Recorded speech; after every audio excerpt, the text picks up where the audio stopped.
passe à la deuxième phase de la soirée, OK? C'est la phase où nos candidates au poste de mairesse, OK, devront répondre à 8 questions qui ont été élaborées, OK, par Denville en transition, OK, à l'aide des questions qu'on a eues d'un certain nombre de citoyens et aussi de nos préoccupations comme groupe qui s'implique à la Ville depuis 3 ans. Donc, la deuxième phase, là, il y a 4 thèmes, puis il y a 2 questions par thème, OK, auxquelles chacune des candidates, OK, va répondre à chacune des questions alternativement dans un ordre aléatoire. Et à la fin de chaque thème, il y a 5 minutes pour une discussion libre animée par notre modérateur Richard. Donc, il y a 4 thèmes. À la fin du deuxième thème, nous allons, donc après 4 questions, nous allons faire une petite pause, OK, pour tout le monde. Puis on reprendra avec les thèmes, les 2 derniers thèmes ensuite. Ça va? OK. Donc, moi, je vais simplement dire le titre du thème et je vais lire un petit préambule pour contextualiser la question qui sera lue par notre ami Richard, qui prendra la relève ensuite. Premier thème, eau potable, matières résiduelles et aménagement du territoire. L'eau potable est un enjeu depuis longtemps à Denville. Devant cette précarité, qui se manifeste pas juste à Denville, dans plusieurs municipalités, puis particulièrement avec les sécheresses qui sont de plus en plus nombreuses, le gouvernement du Québec a mis en place un règlement pour la protection des sources d'eau potable qu'on appelle le RPEP. J'étais moi-même à l'organisme de bassin versant pendant 12 ans. J'y suis toujours consultant. Donc, c'est un dossier auquel je suis sensible et j'ai vu que beaucoup de citoyens sont sensibles aussi. La première phase de ce programme-là se terminait il y a quelques mois et subventionnait en partie les coûts d'une étude sur la vulnérabilité des sources d'eau potable dans 3 zones. Une zone très proche, une zone un peu plus large, puis une zone un peu plus grande. Ça se fait en Ontario, ça se fait en France. Cette manière de faire pour protéger les eaux potables, ça se fait à pas mal d'endroits. Le Québec est un peu en retard là-dessus, mais on va y venir. La deuxième phase de ce programme-là, qui sera en action là, en 2022, consistera à établir les mesures de protection qu'il faut mettre en place pour protéger nos sources d'eau potable. Alors voilà, la question. Alors, j'inviterais, parce que dans l'ordre des réponses, on avait établi un ordre aléatoire, et la première personne, ça sera Nathalie Boissy. Alors, je vous invite, Mme Boissy, à prendre parole là, et je vais poser la question, comme ça, vous serez déjà prête à y répondre. Ayant entendu le préambule. Alors, la question, jusqu'à quel point la protection de notre source d'eau potable est-elle importante pour vous? Et comment allez-vous faire pour sécuriser notre approvisionnement en eau potable dans votre mandat, à la fois pour la qualité et la quantité? Bien, tout d'abord, on va parler du réseau d'Aqueduc. On entend souvent parler de l'eau brune. Donc, ça, c'est certain qu'il va falloir mettre l'emphase là-dessus pour s'assurer d'avoir une qualité d'eau potable pour chaque citoyen qui sont desservis. Il va falloir également aussi regarder pour pouvoir desservir des citoyens qui pourraient être desservis par les services municipaux en aqueduc, mais qui ne le sont pas. Donc, il y a certaines démarches déjà qui ont été entreprises, donc il va falloir poursuivre pour pouvoir alimenter ces citoyens-là. Je pense entre autres au coin Stanley, Brochu, le parc Boudreau. On a différents endroits. Donc ça, pour l'eau potable, il va falloir faire une planification qui vise à régulariser tout ça. Il va falloir également faire des études, des analyses qui relèvent du professionnel, puis qui pourront nous guider au sujet des mesures et des démarches sur une longue planification. On ne se cachera pas que ça ne se fera pas du jour au lendemain pour résoudre ce problème-là dans les années futures. Au niveau de la communauté bleue, la ville de Danville a été communauté bleue par le mandat précédent. Et peut-être qu'un plan d'action pourrait être intéressant. Entre autres, on avait parlé de mettre des abreuvoirs à certains endroits. Donc, en mettant des abreuvoirs à certains endroits, ça permet aux citoyens de pouvoir remplir leurs bouteilles d'eau, donc éviter d'utiliser des bouteilles d'eau jetables. On pourrait en mettre au carré, à l'étang Burbank. Où, lors des événements, la Ville de Danville n'utilise plus les bouteilles jetables et incite les citoyens à avoir des bouteilles. Et croûte de pain, oh, OK. Récupération de l'eau de pluie, quelque chose qu'il faut se pencher. Interdiction d'arroser quand c'est de façon inutile. Encourager le lavage des voitures à sec, par exemple. Regarder au niveau des pesticides pour ne pas limiter et remplir les piscines, trouver une alternative. Merci. Ça passe vite. Merci. Toujours aléatoire, c'est maintenant Mme Ginette à prendre la parole. Bonsoir. Effectivement, la gestion de l'eau potable est un enjeu critique pour tous. Je pense qu'on est tous concernés par cette situation-là. Il y a énormément de règlements qui existent actuellement dans ce domaine-là, dont en tout, c'est 14 ministères qui sont responsables des divers enjeux en matière de gestion intégrée de l'eau. Le ministère du Développement durable, de l'Environnement et de la lutte contre les changements climatiques a publié en 2018 la stratégie québécoise de l'eau 2018-2030. C'est donc des références sur lesquelles on va devoir s'informer, s'assurer d'avoir les bonnes connaissances. On a d'ailleurs des citoyens à Danville qui peuvent nous aider dans ce domaine-là. Au niveau des actions, bien, effectivement, il y a l'étude sur la vulnérabilité de notre source d'eau potable qui doit être réalisée. On s'entend que le rôle des municipalités, là, qui relève directement des municipalités, c'est les rôles opérationnels. Donc, l'opération de la production de l'eau potable, l'assainissement des eaux usées et la gestion des eaux pluviales. Il va être impératif de s'informer sur la quantité d'eau que la Ville de Danville a le droit de produire, d'arrimer ça avec nos prévisions dans le développement résidentiel, économique et commercial. Et il serait prudent d'identifier tout de suite une nouvelle source additionnelle d'eau dans le cas où il arriverait une catastrophe quelconque et qu'on aurait besoin de faire des plans d'avance, dans le fond, pour se préparer à toute éventualité. Il y a, au niveau du réseau actuel, il y avait un projet d'inversion du réseau afin d'alimenter le carré à partir du réservoir plutôt que de le faire à partir de la station de pompage directement. Ce qui implique effectivement moins d'eau brune quand il y a des travaux de réaliser et éviter les coups de bélier aussi quand on repart le réseau. Donc, ce qui peut limiter les dégâts sur le réseau. Finalement, je pense qu'un coordonnateur de projet serait impératif à Danville pour gérer tous ces projets-là, s'assurer d'obtenir des subventions et assurer l'amélioration de notre réseau le plus possible. Merci. Le dossier de l'eau. Écoutez, c'est certain qu'il va falloir embarquer dans les études proposées par le gouvernement parce qu'on ne peut pas deviner ça par nous-mêmes. Donc, c'est bien important d'être informé, d'autant plus que non seulement il y a une fragilisation, en fait, avec les changements climatiques, des approvisionnements en eau dans le village, mais aussi, en ayant fait le tour des campagnes, il y a beaucoup d'endroits, que ce soit vers Saint-Félix, chemin, en tous les cas, Castlebar, que ce soit du côté du chemin de Saint-Claude, et les fermiers sont complètement à court d'eau. Donc, ça a aussi des impacts économiques. Je pense que la famille Arnold aussi manque d'eau, en tous les cas. C'est fou à quel point ça a déjà un impact économique majeur. Au niveau du village, c'est sûr qu'il va falloir dissocier. Donc, quand on va faire les plans d'amélioration de l'eau, c'est d'autant plus urgent qu'il y a encore des conduites qui reçoivent le pluvial et les eaux usées. Donc ça surcharge en fait l'usine de filtration. Donc tout ça est lié en fait aussi avec les travaux majeurs d'amélioration des routes parce que bon, tout ça est intégré. Somme toute, on ne va pas ouvrir pour les conduites d'eau et en tous les cas, et pas finir la route après. Donc ça, c'est vraiment important. C'est sûr que la source d'eau, enfin l'approvisionnement en eau tel qu'il est maintenant, ça pose quand même des questions. Et on a déjà, je crois, de l'aide, on profite de l'expertise d'Asbestos.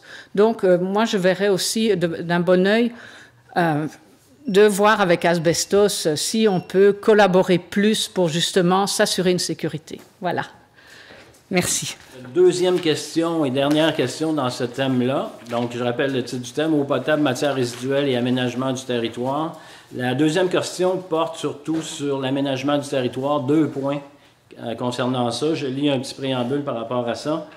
Ce qu'on appelle la LAU, c'est la loi sur l'aménagement du territoire et l'urbanisme. Donc, c'est une des lois principales là, qui détermine les pouvoirs des municipalités.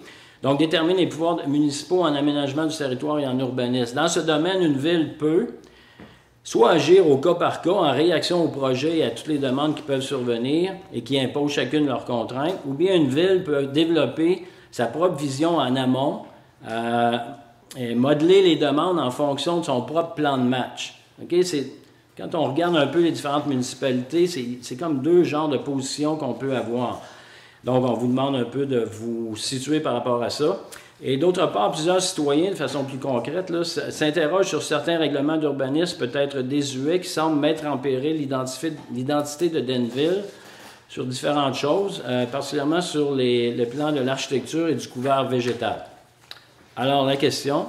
L'ordre des candidats comme ça, vous saurez d'avance qui va venir prendre la parole. Alors, on va commencer par Mme Pinard, Mme Satre et Mme Boissé pour terminer. Alors, Mme Pinard, vous pouvez déjà aller au micro, comme ça, vous allez entendre les questions. Et... Je vais avoir le temps de me désinfecter les mains. Bien, il faut désinfecter les mains parce qu'on s'est désinfecté les mains. Alors, où vous situez-vous entre ces deux pôles, réactif ou prospectif? Et quelle est votre vision à long terme, à la fois pour préserver notre identité et pour nous engager dans la perspective innovante et stimulante dans l'aménagement du territoire? Bien évidemment, dans toutes les sphères de la politique municipale, je crois que les élus doivent davantage être en mode prospectif et agir de façon proactive. C'est évident que développer une vision en amont et arrimer les projets à cette vision-là est risque de causer plus de cohérence à la fin que de choisir des projets sur le volet. Dans ce sens-là, je pense qu'il faut agir pour identifier d'abord nos zones construisibles, autant pour le résidentiel, le commercial et l'industriel, déterminer qu'est-ce qu'on voudrait avoir comme type d'investissement où. Et oui, la révision des règlements municipaux à cet égard-là est effectivement très importante. Il y a beaucoup de règlements qui ne sont pas rendus publics actuellement sur le site de la Ville de Denville, ce qui veut dire que le prochain conseil devrait se pencher à réviser ces règlements-là, à les modifier au besoin et à les rendre disponibles, à se mettre à jour à ce niveau-là. De 2019 à 2021, c'est 5,2 millions d'investissements qu'il y a eu dans le commercial et l'industriel sur le territoire de Denville. Je pense que c'est une tendance qui doit être préservée, bien sûr, tout en préservant l'environnement et en s'assurant que les gestes qui sont posés sont éco-responsables. Concernant notre patrimoine bâti, on a un inventaire qui a été réalisé du patrimoine bâti à Denville et les bâtiments ont été catégorisés en vert, orange ou rouge en fonction de leur état. Il y a un programme de protection du patrimoine bâti qui est en processus de production également.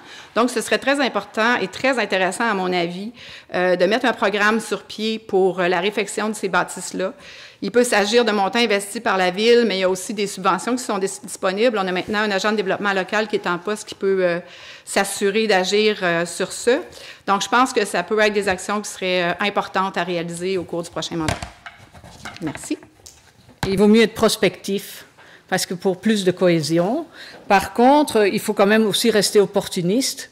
Si jamais il y a quelqu'un qui désire vraiment s'établir à Denville, on peut peut-être faire des aménagements si ça ne perturbe pas trop les choses. Donc, moi, je garde quand même, en tous les cas, c'est dans ma nature d'être opportuniste. Voilà. Et donc, pour l'aménagement du territoire et le couvert végétal, je vais commencer par ça. Parce que c'est vrai qu'on a vu des arbres disparaître, et c'est quelque chose qui prend des dizaines et des dizaines d'années à pousser. Ceci dit, il y a, avec les changements climatiques, avec la grille du frêne et tout ça, il y a vraiment un gros changement qui s'en vient au niveau du couvert végétal, comme vous dites, dans les municipalités. Et c'est très important de se tenir au courant. Je fais affaire avec un élagueur chaque année, puis il m'a bien expliqué que ça allait changer beaucoup. Donc, il faut prendre le temps de s'informer sur les espèces qui vont le mieux convenir pour remplacer les arbres qui ont été abattus. Puis, si c'est possible, les élaguer pour ne pas les abattre, c'est encore mieux. Pour le développement, pour le patrimoine, moi, vous connaissez ma position sur le patrimoine, je préfère de loin rénover que détruire et faire une copie contemporaine. C'est sûr que ça demande autant une attitude que des aides. Je suis très contente que la ville se soit commise là-dessus. Et donc, c'est ça. Donc ça, c'est vraiment... pour le patrimoine, je ne peux pas faire mieux que de parler de mon expérience, mais ça peut se traduire dans tout type de bâtiment, même plus contemporain. Voilà. Merci. Je vous en prie. Réactif, prospectif, je pense qu'un ne va pas sans l'autre. En fait, moi, je suis une fille proactive, donc il faut agir dans l'immédiat, mais planifier quand même à long terme.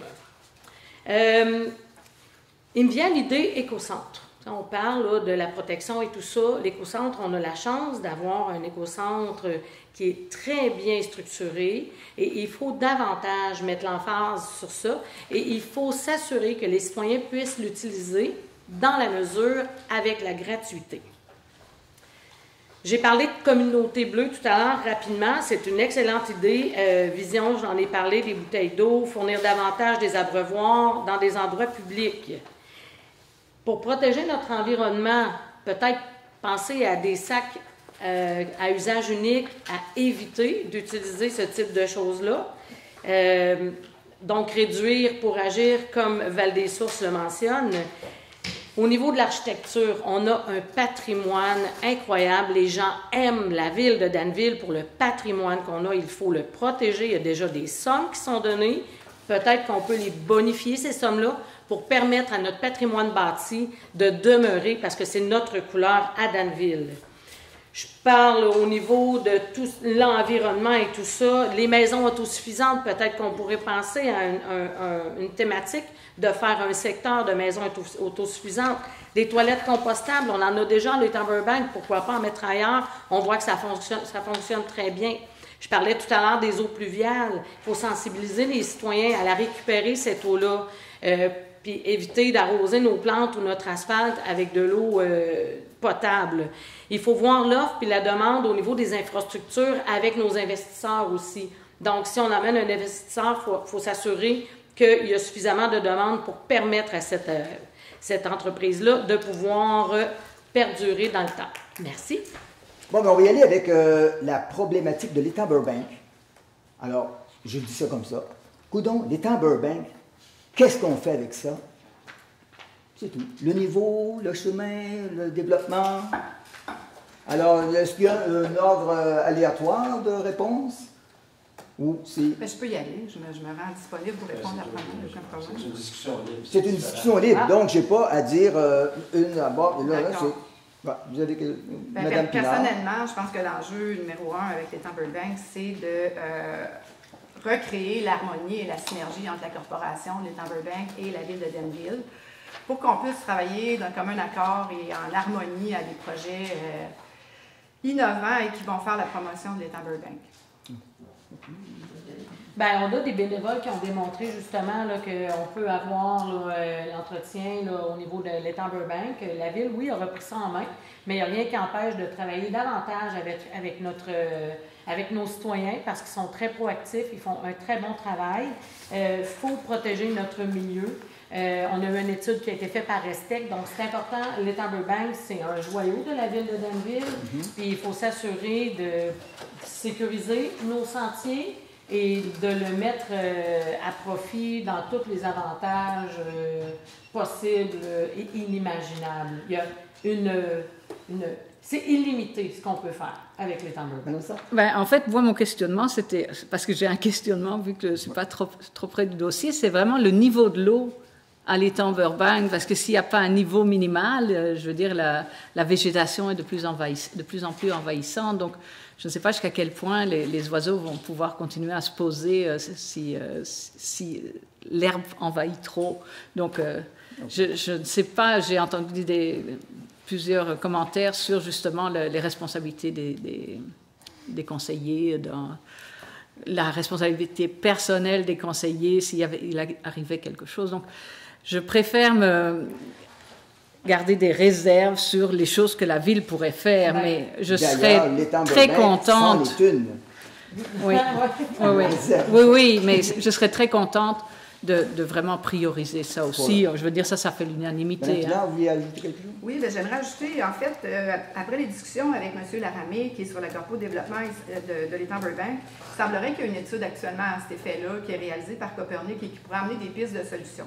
Donc, je pense qu'on n'a pas personne ici les compétences nécessaires pour statuer, mais c'est intéressant d'aller voir là, ce qu'eux vont pouvoir nous rapporter à titre d'information. Mais il y a l'importance à faire avancer ce dossier-là de l'État Burbank de préservation. Et c'est oui. Puis si je pourrais rajouter au niveau du niveau de l'eau, bien, c'est toujours fait en fonction là, du mieux et des connaissances et pour s'assurer que l'eau ne déverse pas chez les citoyens. Donc, il y a quand même un contrôle assidu et vérifié de façon hebdomadaire, quotidienne. Très bien. Alors, il y a un point qui a été apporté par quelques citoyens, les nuisances sonores. Nuisances sonores, on entend par là, soit sur la route, moto, voitures qui font des bruits, etc., et nuisances sonores au niveau industriel. Est-ce que la prochaine administration, il y aura des choses qui seront faites en ce sens-là? Je peux peut-être m'avancer parce que j'ai rencontré M. Thomas Deshaies qui est propriétaire de Palco et qui a justement fait une démarche pour amorcer des mesures pour contrecarrer les nuisances sonores. Alors, ce que je voulais dire, c'est que ça prend vraiment des spécialistes de c'est pas de l'acoustique, mais enfin, de la mesure. Oui. On ne peut pas faire ça avec des petits outils, donc ça peut vraiment... C'est pas à peu près. Non, c'est pas à peu près. Et les nuisances sonores sont très différentes si elles sont constantes, mettons comme les bitcoins à Sherbrooke, là, on en parle beaucoup, ou si elles sont ponctuelles, occasionnelles, donc de jour ou de nuit. Donc, c'est toute une démarche. Je sais que M. Deshaies progresse dans son dossier et j'en suis bien heureuse parce que j'avais des citoyens qui m'avaient parlé de ça. Les nuisances sonores en ville avec les gens qui font des démarrages la nuit, ça c'est une autre histoire, mais ça pourrait se corriger en justement agissant pour la sécurité des jeunes quand ils vont à l'école et des choses comme ça, parce qu'il y a des aménagements qui peuvent être faits sur les choses. Mme Boissy, vous voulez ajouter? J'irais loin aussi. Bien, puis je suis d'accord avec ce que Mme Sartre dit. Là, M. Thomas Deshaies fait énormément d'efforts et il est très, très à l'écoute de la demande des citoyens. Mais au niveau des nuisances, j'irais même jusqu'à dire, mais on pourrait peut-être se pencher sur, par exemple, les véhicules moteurs, les tondeuses, les l'anglicisme, les weed-eaters, les coupe-herbes, toutes ces choses-là, peut-être qu'il pourrait y avoir une sensibilisation, peut-être est-ce qu'il pourrait avoir une aide financière, mais je pense que toutes ces petites nuisances-là qu'on entend au quotidien, comme vous le mentionnez, des fois où c'est pas, que ce soit ponctuel ou pas, je pense que ça pourrait être une avenue intéressante à... Mme Pinard, un dernier point, parce que pour ça, je pense qu'il ne nous reste pas beaucoup de temps. Je n'irai pas vers d'autres. Allez-y. Je vais y aller rapidement. Je vais juste mentionner qu'au niveau des nouveaux projets qui se font sur la Corporation de développement économique, c'est un critère qui est évalué. Donc, s'il y a une problématique à ce niveau-là, potentielle, on sait qu'on peut soit référer là, au comité d'acceptabilité sociale ou il y a des lois qui existent pour... donc, pour le développement, c'est quand même bien géré actuellement. Parfait. Et je crois que là, le temps est terminé pour ça. Et je laisse la parole à mon collègue. Le titre du thème B, c'est « Mobilité durable, transport actif et infrastructure routière ». Alors, un petit préambule pour expliquer l'affaire. Il y a quelques personnes qui se préoccupent de la sécurité, de la santé mentale et physique de nos enfants, ainsi que du développement de leur autonomie, voient beaucoup d'améliorations possibles à propos du transport actif. Il y a même un projet qui a été déposé dans l'ancienne administration, mais l'organisme subventionnaire ne l'a pas retenu. Il y a quand même eu des traversées à pied avec des lumières qui ont été réalisées dans les dernières années. Mais dans le fond, nos enfants ne méritent-ils pas, comme nos personnes âgées d'ailleurs, et les personnes âgées, on souhaite tous qu'ils demeurent actives et en santé le plus longtemps dans notre ville, est-ce qu'ils ne méritent pas de plus d'espace sécuritaire pour circuler à pied et à vélo?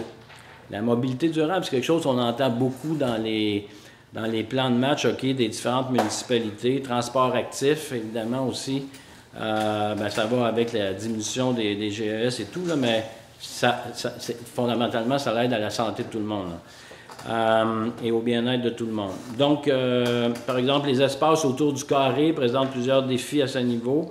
de même que les zones scolaires ou d'autres à proximité des centres d'émergement ou des lieux de service. Alors, question numéro 1. De donner la question, je vais donner l'ordre des réponses. Donc, Mme Satre, vous serez la première à répondre, donc vous pouvez prendre tout de suite place. Ça sera suivi de Mme Nathalie Boissé et... Mais oui, c'est vous. Alors, la question... oui. Seriez, en tant que...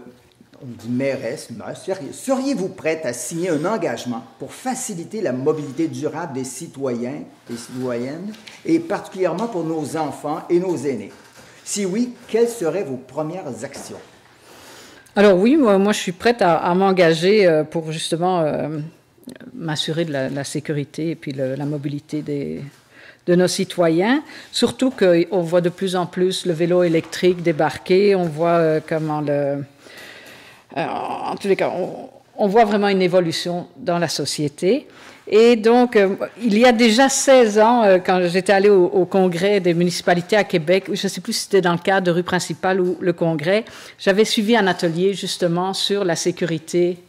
Et la thématique, c'était « La rue appartient à tout le monde ». Donc, c'était pour les piétons, les différents usagers de la route. Et ce qu'il conseillait, au-delà de la limitation des vitesses, les panneaux sont très peu de temps dissuasifs, ça perd de sa force, même les clignotants et tout ça. Donc, il faut arriver à déstabiliser l'automobiliste le plus possible. Donc, ça, c'était une chose. On a vu aussi des municipalités choisir des sens uniques pour justement dégager de l'espace pour un usage alternatif de la route. Donc, oui, moi, je suis tout à fait...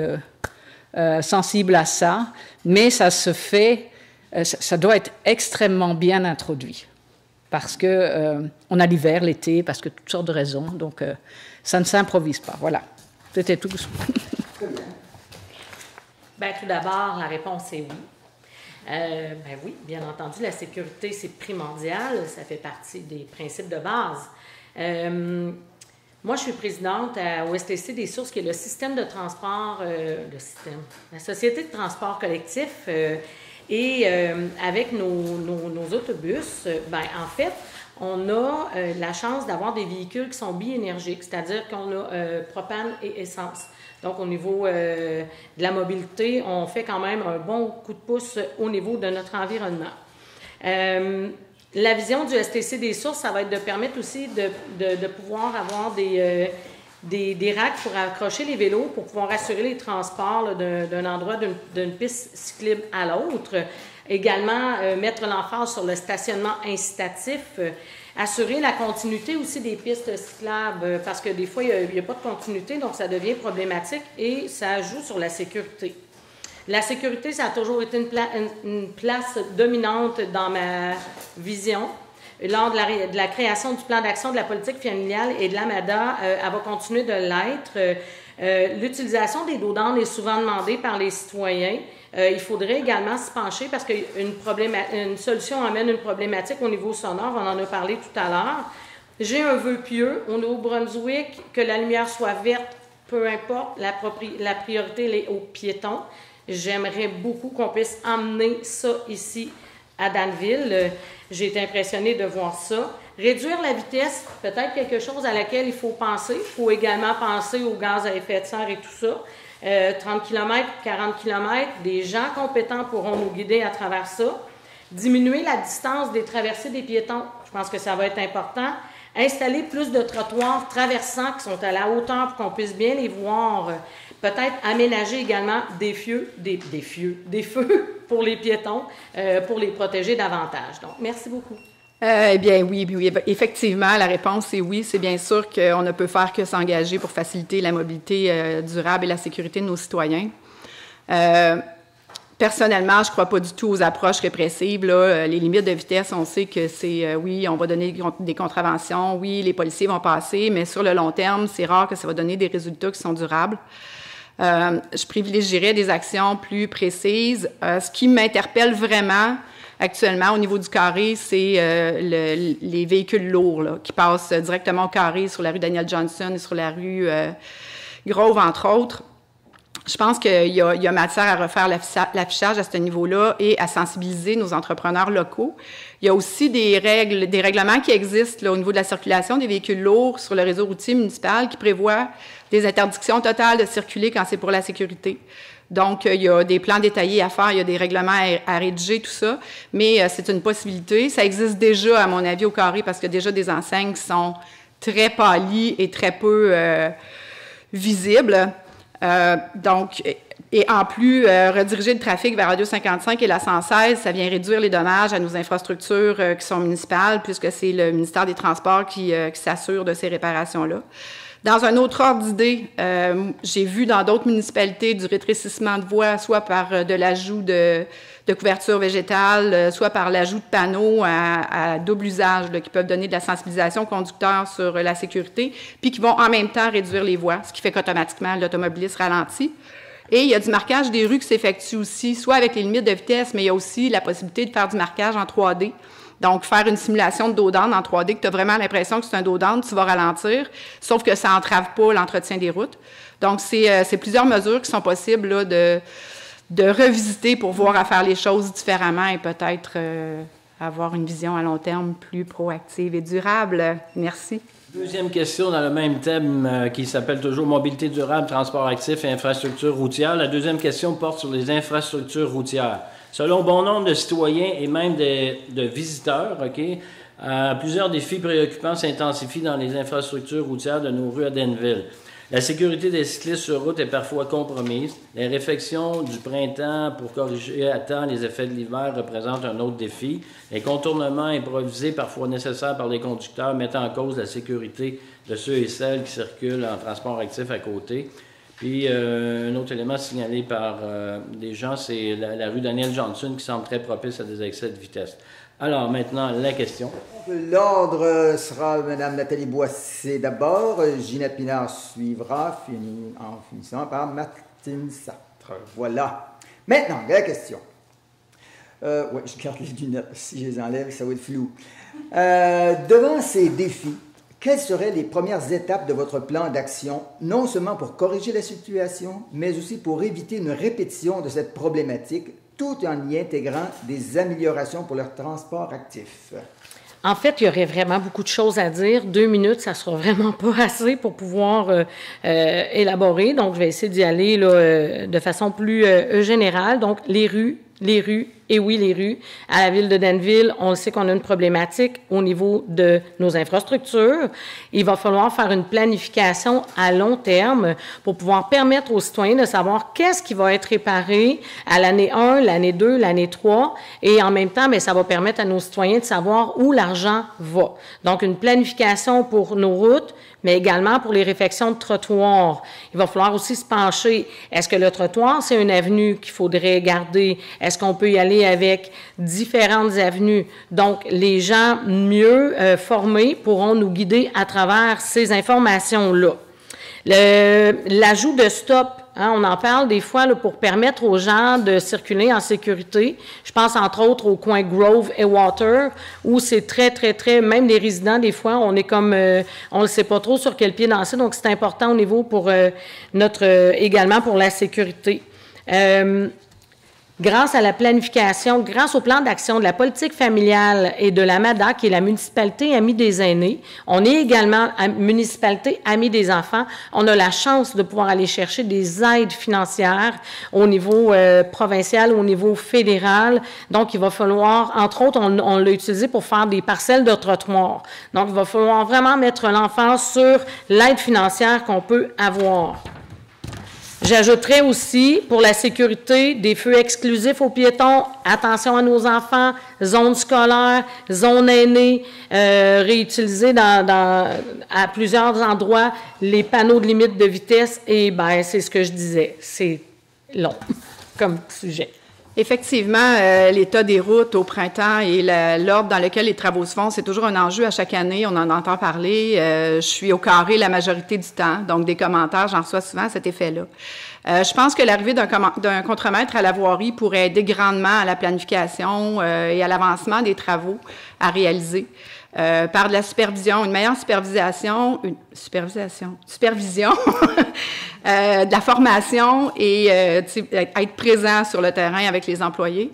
Il y a aussi des travaux que je crois qui devraient probablement se donner là, en sous-traitance. Entre autres, le lignage des rues, il y a des entreprises qui font ça beaucoup plus rapidement que nous, on peut le faire pour un prix tout à fait raisonnable. Donc, je pense qu'on pourrait enlever ça de la charge de nos employés. Au niveau des trottoirs endommagés, effectivement, je trouverais intéressant d'aborder l'option de faire des voies asphaltées. L'asphalte demeure plus chaude, moins d'accumulation de glace, c'est plat, contrairement à un trottoir où il va toujours y avoir des descentes pour l'eau. Donc, je serais curieuse de voir ce que les experts en la matière en diraient. Dans le but toujours de rendre ça plus sécuritaire, on pourrait en faire des zones partagées et les délimiter là, pour rendre ça sécuritaire, bien sûr. La réduction de l'utilisation du calcium sur notre territoire, c'est un enjeu qui vient me chercher vraiment beaucoup, autant au niveau urbain ici que dans les domaines. Je pense que où les limites de vitesse sont inférieures à 50 km/h, on devrait pouvoir se limiter à du sable. Bien sûr, ça demande aux gens de conduire en fonction des conditions routières, mais ça ménage nos infrastructures, ça ménage nos routes, ça réduit les impacts environnementaux et ça permet une meilleure récupération du sable au printemps pour la réutilisation. Donc, il faut prendre bien sûr en compte tous les enjeux à ce niveau-là. Dernier point, la piste cyclable. Je pense qu'il y aurait moyen de mettre une piste cyclable entre la route verte et le carré pour inciter les gens à venir au carré et faire la promotion de nos attraits. Et que ça ne serait pas très complexe à faire. Merci. Alors, on commence par un bon diagnostic, on établit les priorités, on concentre l'équipe de la voirie sur l'entretien, donc on ne les mobilise pas sur des gros travaux pour que l'entretien se fasse le plus vite possible à la fin de l'hiver. Ça, c'est vraiment important parce qu'il y a beaucoup de trous dans les rues qui perdurent très longtemps dans la belle saison. Donc, l'important, c'est la préparation des dossiers pour vraiment réparer les routes sur une base de long terme, et c'est vraiment des dossiers qui se préparent quasiment 2 ans d'avance, parce qu'il faut établir des plans et devis, il faut intégrer ça dans un budget, aller en appel d'offres pendant l'hiver, enfin c'est toute une démarche complexe. Donc oui, il y avait aussi d'autres éléments qui ont été apportés par les autres candidates avec lesquels je suis tout à fait d'accord, mais voilà, l'important c'était vraiment diagnostic, priorité. Puis on garde notre voirie pour l'entretien normal. On ne les met pas sur les gros dossiers. Comme ça, ils ont le temps de faire le service aux citoyens. Voilà, c'est tout. Ben, pour ce soir. Donc, pour une petite discussion à 4, mais bon, un peu plus ouvert, et dans la mobilité durable, transport actif, infrastructure routière, dans les préoccupations, on parle beaucoup de la rue et les trottoirs l'hiver. Juste pour vous mettre, on déneige les trottoirs, on déneige la rue, mais quand il y a les traverses de piétons, si on ne déneige pas entre les 2 traverses de piétons, on ne peut pas traverser, entre autres. Alors, qui est prêt à plonger dans la neige pour l'hiver, hein, pour se rafraîchir, ça s'en vient? Pour dire l'entretien, l'entretien de... Je peux me lancer. Non.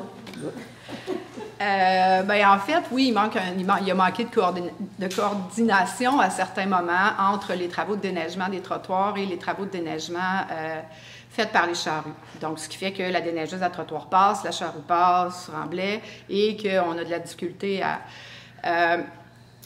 je pense, je reviens encore à mon contre-maître des travaux publics, mais je pense que c'est des actions qu'une personne qui a une bonne formation, qui est solide avec les travaux de voirie, va être en mesure de prévenir et de planifier de façon à ce que les choses se passent rondement. L'autre enjeu, c'est ce que je disais tantôt au niveau des pistes qui viennent en bord de rue au lieu des trottoirs, qui sont probablement plus faciles à entretenir.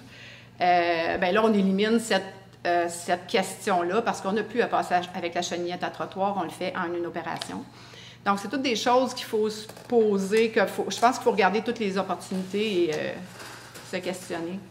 Aussi, Mme Boissy, vous voulez parler? En fait, je parlais de planification, donc c'est super important au niveau de la planification, ce qui permet justement de pouvoir éviter des contraintes comme ça, comme on a vécu par le passé. Avec un directeur des travaux publics, il peut y avoir aussi un beau partenariat qu'il y a déjà avec la municipalité d'Asbestos, de Val-des-Sources, excusez. Donc, pouvoir permettre là, d'échanger certains services. Donc, ça peut faire en sorte que nos gars au garage, nos employés sont moins essoufflés. On ne se cachera pas qu'on a une pénurie au niveau d'employés, pas juste à la voirie, mais partout. Donc, il faut prendre soin de nos employés. Et je suis d'accord avec Mme Pinard qui parlait de sous-traitance aussi, qu'on peut donner des mandats à des compagnies. On en a ici, justement, là, pour plusieurs. Donc, je veux quand même laisser la parole à moi, en fait, j'abonde dans le même sens. C'est vraiment le problème de manque de personnel, souvent, qui fait qu'on fait les coins ronds. Moi, je suis convaincue de ça, qu'à un moment donné, il n'y a pas assez de monde qui est disponible. Puis, vous savez que les tempêtes, elles sont toujours imprévisibles, les pluies verglaçantes. Et le climat change. Donc, je pense que c'est quand même difficile. À un moment donné, ça gèle d'un bloc, puis en tous les cas. Donc, il va falloir aussi que les gens prennent l'habitude de mettre des crampons. Moi, je sais que on ne peut pas refuser de voir le climat dans lequel on vit, là. Quelque chose à rajouter pour ça ou on va passer à une autre? En fait, c'est un autre sujet, mais c'est pas grave. Le carré, la façon, l'organisation, la gestion et la circulation voiture, camion et piéton. Là, on est là, la rue Grove, Water, traverse pour piétons, c'est indiqué, c'est pas indiqué, c'est pas vu. Alors, est-ce qu'il y a des idées à venir là-dessus? Mais ça, j'en ai parlé justement tout à l'heure, d'installer un stop, là, Point Grove et Water, parce qu'il y a 3 stops. Il y a un seul endroit où il n'y en a pas. Donc la rue Grove qui devient, c'est là, hein, pas aux côtés du parc Oakley. À côté de la station d'essence Sonic, oui. Là, face à l'église. Donc de ce côté-là, il n'y a pas d'arrêt. Donc pour la sécurité de tous. Il y avait un projet qui avait été emmené sur la table aussi dans le dernier mandat, c'était de refaire la surface un peu comme le Vieux-Québec avec des pavés pour justement avoir une adhérence qui est beaucoup plus sécuritaire pour les marcheurs et qui est visible aussi. Donc quand je parlais aussi là, de traverse surélevée, ça peut être aussi un élément qui protège nos citoyens parce que le trottoir reste comme à la même hauteur. Donc, ça sollicite nos automobilistes, ils doivent ralentir. Ça a un peu l'effet du dos d'âne, mais les piétons sont beaucoup plus élevés. Donc, au niveau du carré, ça pourrait être une bonne solution. Madame Pinard, oui, personnellement, j'aimerais beaucoup regarder l'opportunité de détourner pas juste les camions, mais le trafic en général qui n'est pas local vers la 255 et la 116. Okay. Ce qui dégagerait le carré de circulation qui n'a pas nécessairement besoin de passer là. Il y a certainement des façons pour le faire, pour alléger la circulation. Ça se fait dans d'autres villes, ça se fait à d'autres endroits. Comment réussir à identifier la voiture? Oui, c'est ça. Mais si on réduit, oui, c'est ça. Mais enfin, si on réduit sensiblement. Si on réduit la vitesse depuis le bas de Daniel Johnson, ça peut déjà être... si vous traversez Danville... C'est à 30 km/h. Oui, ça va être... convaincant. D'ailleurs, il y avait un point justement sur la vitesse, parce qu'on disait que sur Daniel Johnson, c'est peut-être la rue où il y a la meilleure qualité de l'asphalte. Et c'est là qu'on a un problème de vitesse et on parle de mettre des dos d'âne. Alors, aussi bien avoir des trous que des dos. Mais on peut aussi mettre des éléments déstabilisants, que ce soit dans les motifs de la rue, que ce soit des aménagements floraux durant la belle saison, mais il y a moyen de perturber un automobiliste. Ah, on me fait signe carré rouge. Carré rouge, donc je vais laisser la parole à M. Carole. Donc, ça termine le thème B. OK, bien, on va faire une